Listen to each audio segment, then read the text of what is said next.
नमस्कार। आज मी तुम्हाला शेंगदाण्याचे लाडू करून दाखवणार आहे। तर ह्यासाठी हे साहित्य घेतले, बघू शकता। शेंगदाणे आपले 1 किलो, हे वेलची, गूळ आणि तूप, त्याच्यासाठी एवढं साहित्य लागतंय। कमी साहित्यात पौष्टिक आणि आपली छान मुलांना आवडेल अशी लाडू आज मी करून दाखवणार आहे। ते तुम्ही आता बघा। हे आता शेंगदाणे भाजून घेते। गूळ शेंगदाणे भाजून घ्यायचे।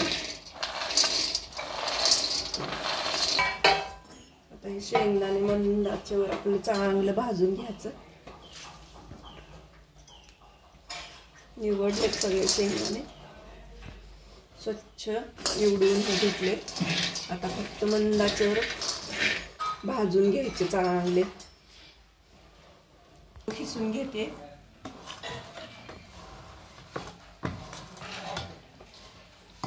शेंगदाणे बघू शकता। आता ह्याच्या वरच्या साली सगळ्या काढून घ्यायच्या। चांगले खरपूस भाजून शेंगदाणे।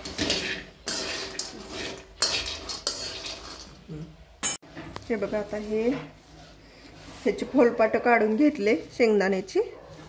आता हे मिक्सर मधनं मी बारीक करून घेते थोडं थोडं।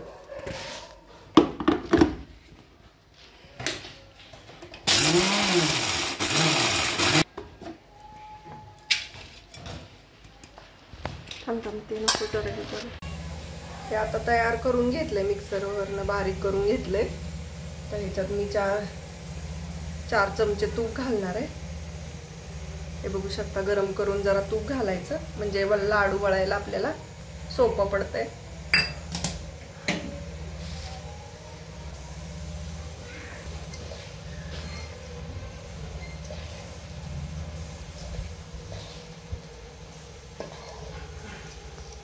हे बघा, आता हे असे आपले लाडू वळायचे, छोटे छोटे आपलं मस्तपैकी। बघू शकताय किती छान गोल आलाय लाडू। पौष्टिक लाडू हा मुलांना तर आवश्यक करून द्यायला हवं।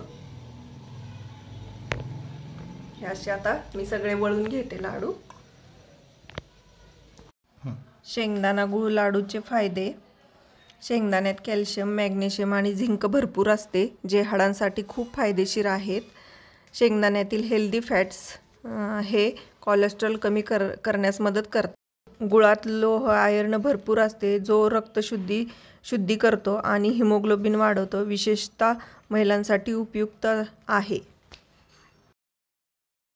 धन्यवाद। रेसिपी कशी वाटली ते कमेंट्समध्ये कळवा।